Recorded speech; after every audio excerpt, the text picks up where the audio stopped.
অসুস্থ কম হয়ে পড়বেন আপনি।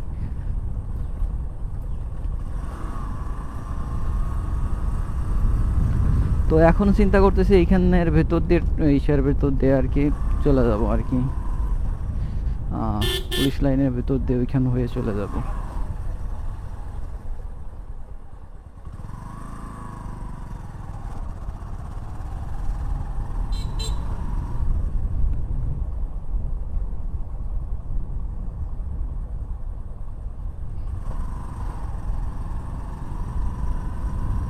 তো এখন আর কোনো কথা বলবো না, যা বলার আর কি বলা হয়ে গেছে আর কি। এখন এনজয় করতে থাকেন, বাড়ি পর্যন্ত আস্তে আস্তে বাইক চালাই যাওয়া যায়।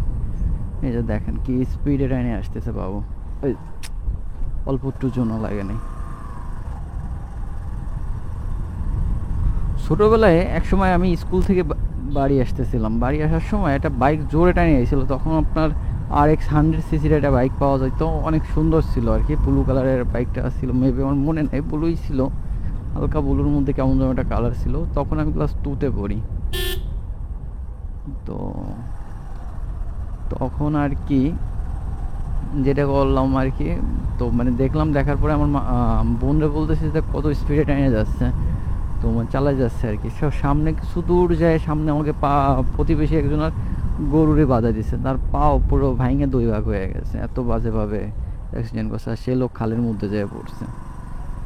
তো এরকমটা আসলে হয় আর কি, অ্যাক্সিডেন্ট কখন কার হবে কেউ বলতে পারে না। এখানে সামনে একটা মোড় আছে, বেশি ভয়ঙ্কর মোড় বলা যায়। গাড়ি আসাও দূরের কথা, গাড়ির সিগন্যালও মনে হয় শোনা যাবে না, এত বাজে ভয়ঙ্কর মোড় আর কি।